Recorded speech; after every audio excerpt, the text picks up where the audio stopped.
নমস্কার, খুলুমকা। প্রথমে আমি সমস্ত ত্রিপুরাবাসীকে বৌদ্ধ পূর্ণিমার জন্য অনেক অনেক শুভেচ্ছা জানাই।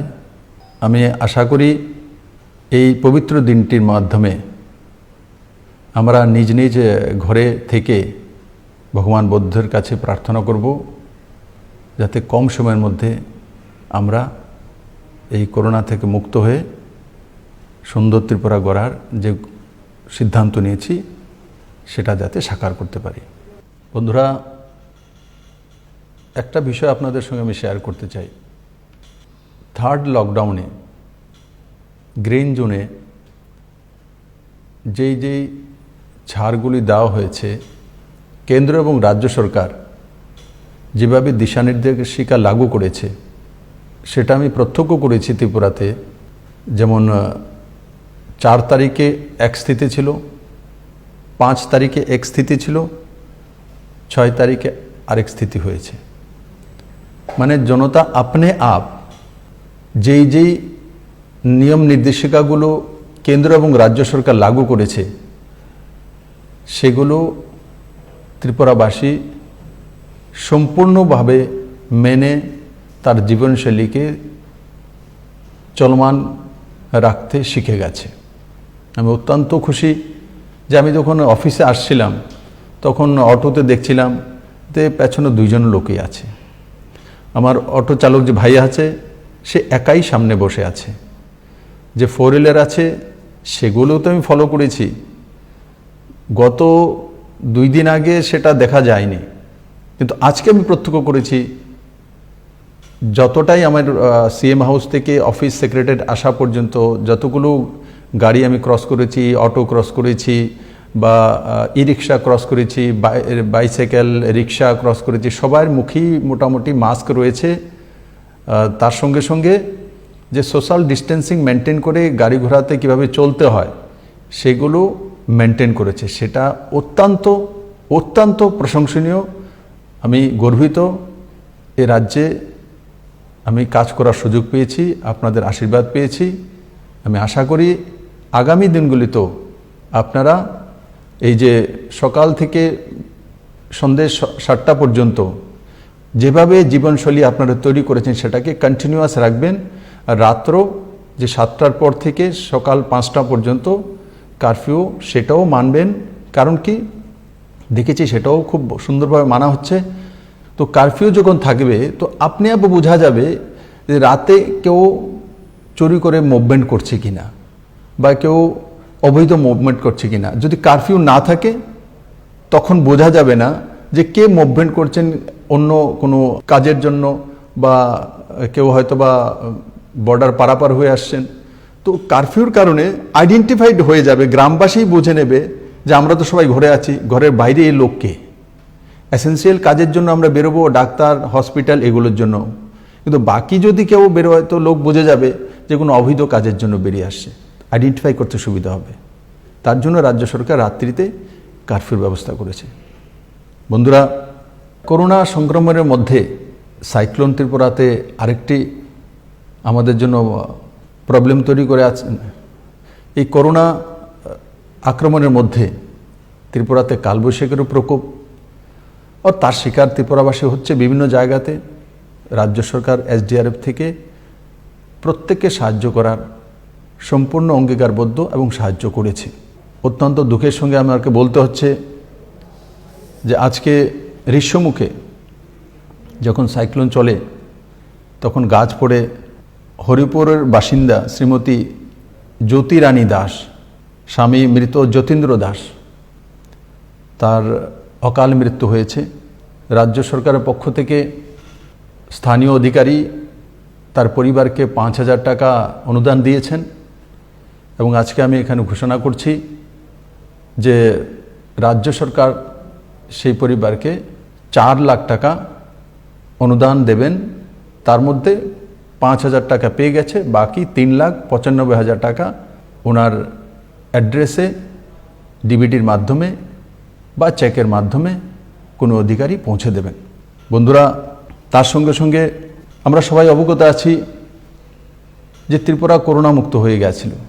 2 জন আমরা করোনার পজিটিভ পেয়েছিলাম, তো তাদেরকে সুস্থ করে আমরা নিজ নিজ জায়গাতে পাঠাতে সক্ষম হয়েছিলাম। কিন্তু তার মধ্যেই এক নতুন ঘটনাক্রম সামনে এলো। 138 নম্বর ব্যাটালিয়ন বিএসএফের, তার মধ্যে বড় মাত্রায় করোনা পজিটিভ পাওয়া গেছে। রাজ্যে টোটাল করোনার সংক্রমণ 42, তার মধ্যে 2 জন বাড়িতে চলে গেছে। বাকি যে 40 সে পুরোটাই বিএসএফের 138 নম্বর ব্যাটালিয়ন। এই পর্যন্ত যতগুলো টেস্ট হয়েছে সেই টেস্টগুলিতে যারা ওই ব্যাটালিয়নের ভেতরে ছিলেন তারাই সংক্রমিত হয়েছেন। তার মধ্যে কিছু জওয়ান গন্ডাছড়াতে বা হসপিটালে অ্যাডমিট হয়েছিলেন, কোলাই হসপিটালে, গন্ডাঝাড় হসপিটালে। যে হেলথের যে স্টাফ ছিল এরা কেউই করোনা পজিটিভ হননি, সমস্ত রিপোর্ট নেগেটিভ এসছে। সেটা একটা ভালো দিক যে আদার্স সিভিলিয়ানের মধ্যে সেটা পৌঁছতে পারেনি।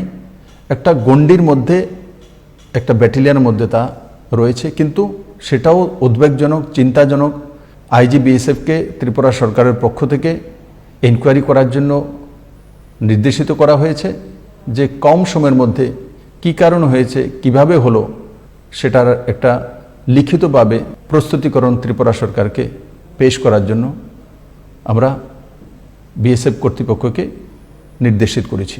তার জন্য সাবধানে আমাদের থাকতে হবে, সাবধানতা অবলম্বন করতে হবে, সোশ্যাল ডিস্টেন্সিং মেনটেন করতে হবে এবং যেটা আপনারা করে আসছেন আগামী দিনগুলিতে আরও সুন্দরভাবে করবেন আমি আশা করি। বন্ধুরা, রাজ্য সরকার আগেই ঘোষণা করেছিল যে রাজ্যের কোনো ব্যক্তি করোনা সংক্রমিত হয়ে যে মৃত্যু হয় তো 4 লাখ টাকা তার পরিবারকে এককালীন দেওয়া হবে।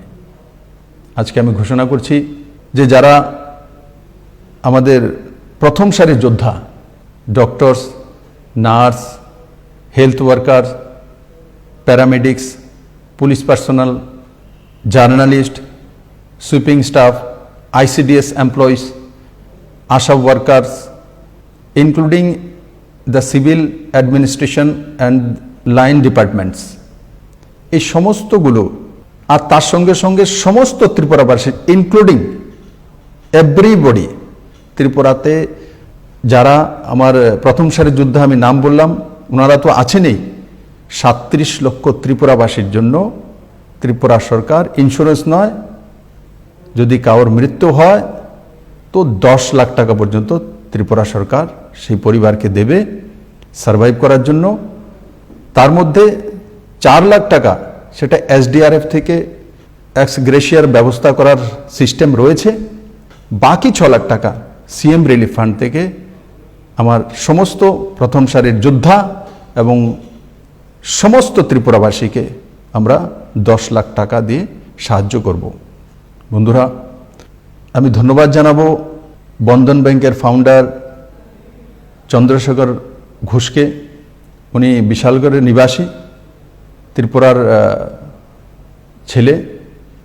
উনি এই কোভিড-19 প্রকোপের সময় CM রিলিফ ফান্ডে আগেও 3 কোটি টাকা দিয়েছেন। আর আজকেও ওনার যে ফাউন্ডেশন রয়েছে north east financial inclusion trust, তার থেকে 5 কোটি টাকা CM রিলিফ ফান্ডে আবার সাহায্য করেছেন। তার জন্য আমি সেই ট্রাস্টকে এবং সেই ফাউন্ডেশনকে অনেক অনেক ধন্যবাদ জানাবো যে এই সময় আপনারা এত বড় অঙ্কের একটা আর্থিক সাহায্য ত্রিপুরাবাসীকে করেছেন।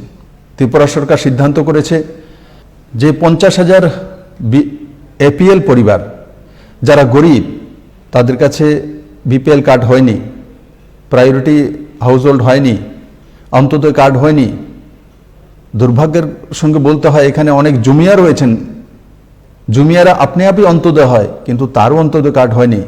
তার জন্য রাজ্য সরকার ব্যবস্থা করেছে। আর আজকে আমি ঘোষণা করছি এই যে 50,000 APL গরিব রয়েছেন যাদেরকে আমরা ফ্রি রেশনিং ব্যবস্থা করেছি, এখন তাদের অ্যাকাউন্টে 1,000 টাকা করে এককালীন, 50,000 অ্যাকাউন্টে 1,000 টাকা করে 5 কোটি টাকা CM রিলিফ ফান্ড থেকে তাদেরকে এককালীন ভাতা হিসেবে সাহায্য করা হবে।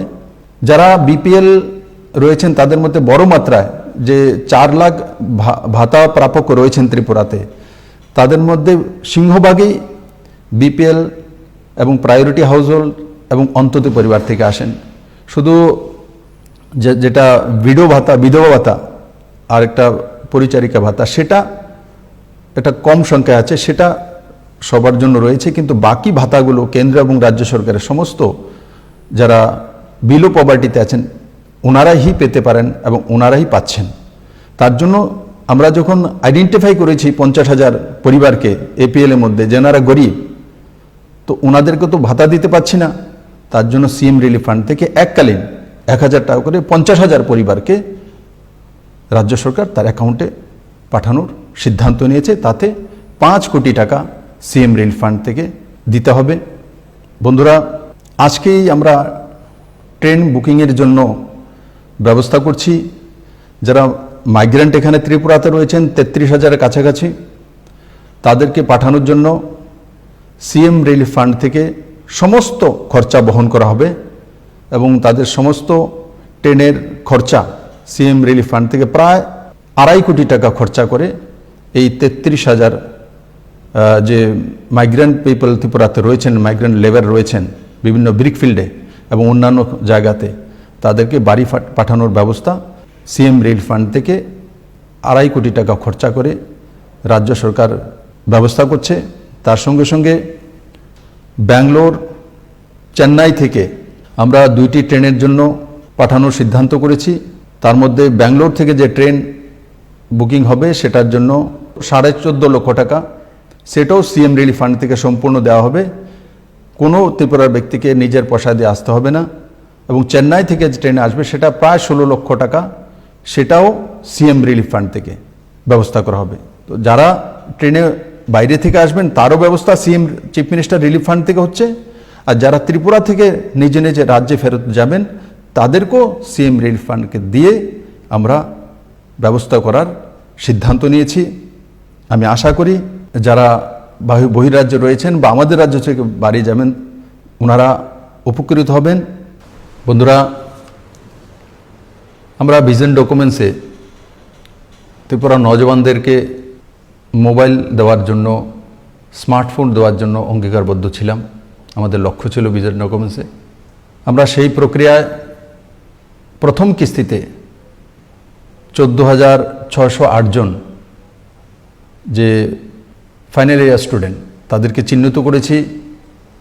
তার মধ্যে ত্রিপুরাতে গভর্নমেন্ট কলেজ এবং গভর্নমেন্ট ইউনিভার্সিটিগুলো রয়েছে বা গভর্নমেন্ট ইনস্টিটিউশনগুলো রয়েছে, তার মধ্যে যারাই ফাইনাল ইয়ারের স্টুডেন্ট এমতো 14,608 জনকে 5,000 টাকা করে আমরা স্মার্টফোনের জন্য ডিবিটি করে তার অ্যাকাউন্টে টাকা পাঠাবো। আজকে তা লঞ্চ করা হয়েছে এবং 6 মে থেকে 6 জুন পর্যন্ত তার রেজিস্ট্রেশন হবে। তার একটা পোর্টাল করা হয়েছে, আর সেই পোর্টালটা হচ্ছে ন্যাশনাল স্কলারশিপ পোর্টাল @scholarships.government.in। তার মধ্যে ফর্ম ফিল আপ করা আর ভেরিফিকেশান কলেজ এবং ইউনিভার্সিটির পক্ষ থেকে 15 মে থেকে 15 জুনের মধ্যে করা হবে, আর অ্যাপ্রুভাল করা হবে 22 মে থেকে 30 জুন। আর ডিসবার্সমেন্ট অফ মানি যে 5,000 টাকা করে পাঠিয়ে দেওয়া হবে সেটা 1 জুলাই থেকে 15 জুলাইয়ের মধ্যে সমস্ত 14,608 জনের অ্যাকাউন্টে 5,000 টাকা করে চলে যাবে। আর তাতে রাজ্য সরকারের যে খরচা হবে সেটা হবে 7,30,40,000 টাকা। তা আমি আশা করি তাতে আমার নওজওয়ান ভাই বোনেরা লাভবান হবেন। কারণ নরেন্দ্র মোদী ডিজিটাইজেশন করতে চাইছেন। ত্রিপুরা তো বড় মাত্রায় বিভিন্ন ডিপার্টমেন্টগুলো অনলাইন হয়ে গেছে। ত্রিপুরা একমাত্র রাজ্য যেখানে ইপিডিএস সিস্টেম প্রায় 100% সাকসেস হয়ে গেছে, মানে গরিবদের কাছে ট্রান্সপারেন্ট রেশনিং ব্যবস্থা পৌঁছে দিতে সক্ষম হয়েছে। আরও বিভিন্ন জায়গাতে ত্রিপুরা সরকার কারাপশন মুক্ত হওয়ার জন্য সেই ব্যবস্থাগুলো করেছে। আমি আশা করি এই স্মার্টফোনগুলোর মাধ্যমে আমার যারা আন্ডার গ্র্যাজুয়েট বা ফাইনাল ইয়ার স্টুডেন্ট রয়েছেন এরা লাভান্বিত হবেন এবং ইন্টারনেটের মাধ্যমে যেই স্মার্টফোনের প্রয়োগ করে অনলাইনের মাধ্যমে আমরা তার লাভ পাব এবং তাকে সকারাত্মক দিক দিয়ে আমরা ইউজ করব, নিজের জীবনকে আরও সুন্দর করে তোলার জন্য আমরা তার প্রয়োগ করব। আমি আশা করি এতে বড় মাত্রায় আমার ত্রিপুরার ছেলেমেয়েরা লাভান্বিত হবে এবং তাতে ত্রিপুরাবাসীও উপকৃত হবে। বন্ধুরা, রাজ্য সরকারের আয় সীমিত, আপনারা জানেন। তার মধ্যে যতটাই সম্ভব রাজ্য সরকার করার চেষ্টা করছে। কোনো কোনো জায়গায় ভুল ত্রুটি থাকতে পারে, আমি বারবার বলি এটা ক্রাইসিস, ডিজাস্টার।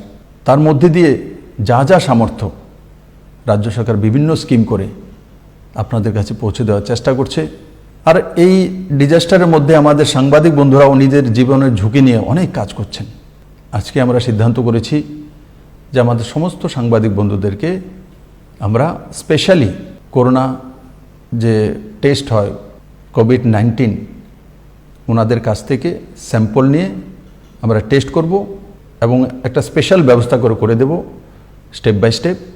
এবং আমি এটাও বলবো যে আপনারা সবাই সাবধানে থাকবেন, কারণ আপনারা জিবি হসপিটাল যাচ্ছেন, মুখ্যমন্ত্রীর কাছেও আসছেন, সচিবালয়েও যাচ্ছেন এবং কিছু কিছু সংবাদপত্রের বন্ধু আমবাসার বিএসএফ ক্যাম্পও গিয়েছে। তো ভয় পাওয়ার কোনো কিছু নেই। সবারকে আমরা সেই কোভিড-19 টেস্ট স্যাম্পল নিয়ে টেস্ট করাবো। আর আমি আশা করি সমস্ত সাংবাদিক বন্ধুরা সুস্থ আছেন, ভালো আছেন। কিন্তু আমরা আমাদের জীবনের ঝুঁকি নেব না। আমরা নিজেদের পরিবার সুস্থ থাকে এবং আমরাও যাতে সুস্থ থাকি আর কাজও যাতে করতে পারি, এই তিনোটা মিলে যাতে আমাদের জীবনশৈলী চলতে পারে, সাবধানতার সঙ্গে আপনারা আপনাদের কাজগুলো করবেন, জনতার সামনে নিয়ে আসবেন। কিন্তু আবারও বলবো, জান হে তো জাহান, জান থাকলেই আমি সাংবাদিক থাকবো, কাজ করতে পারবো। তার জন্য সাবধানতা অবলম্বন করা, যেই যে কাজগুলো আপনারা অন্যের জন্য বলেন সেগুলো নিজের জীবনেও লাগু করা। আমি দেখেছি আপনারা লাগু করেছেন, কিন্তু আরও সতর্কতার সঙ্গে করা, আরও সতর্কতার সঙ্গে করা। কারণ আমার চাইতে বেশি আপনারা ঝুঁকি নিয়ে কাজ করেন, আমি দেখেছি বিভিন্ন জায়গায়। আমরা তো বসে থাকি এখানে সেক্রেটারিয়েটে বা সিএম হাউসে মিটিং হচ্ছে, এটা নির্দিষ্ট জায়গার মধ্যে। আপনারা বনে, জঙ্গলে, হসপিটালে, বিভিন্ন জায়গাতে যাচ্ছেন, তার জন্য ঝুঁকি আপনাদের বেশি। ঠিক আছে, রাজ্য সরকার আজকে ঘোষণা করেছে 10 লাখ টাকা ইন্স্যুরেন্স, 10 লাখ টাকা এককালীন দিয়ে দেবে, কিন্তু টাকাই জীবনের সব শেষ নয়। আমি তো মানুষ চাই, আমার জার্নালিস্ট বন্ধুরা হোক, যারা ফ্রন্টিয়ার যোদ্ধা রয়েছেন, তারা যাতে সুস্থ থাকে, ভালো থাকে, তাদের পরিবারও যাতে ভালো থাকে, আর সর্বোপরি সমস্ত ত্রিপুরা মানুষ যাতে সুস্থ থাকে, এটাই আমার ভগবানের কাছে প্রতিদিন প্রার্থনা থাকে। ত্রিপুরেশ্বরী মায়ের কাছে প্রার্থনা করি। আমি আশা করি আমার ত্রিপুরা ভালো থাকবে, সুন্দর থাকবে, সুস্থ থাকবে এবং কম সময়ের মধ্যে করোনার কারণে যে লোকসানটা হয়েছে ফাইন্যান্সিয়ালি, সেটাও আমরা ওভারকাম করে উঠব। আপনাদের সহযোগিতা চাই। যেভাবে এতদিন আপনারা সহযোগিতা করেছেন, আগামী দিনগুলো তো করবেন। সরকারকে কিছু কিছু জায়গা হয়তো করার সিদ্ধান্ত নিতে হয়, আপনাদের ভালোর জন্য সেই সিদ্ধান্তগুলি করতে হয়। যাই আছে সেটা আপনাদেরই রয়েছে। সিএম রিলিফ ফান্ড আপনাদেরই দেওয়া, আর সিএম রিলিফ ফান্ড থেকে তার জন্য আজকে আমি সমস্ত ঘোষণা করে যেখানে যতটা সাহায্য করা যেতে পারে তার সিদ্ধান্ত করে নিয়েছি। আমি আশা করি আপনারা ভালো থাকবেন, সুস্থ থাকবেন। সবাইকে অনেক অনেক ধন্যবাদ। জয় হিন্দ।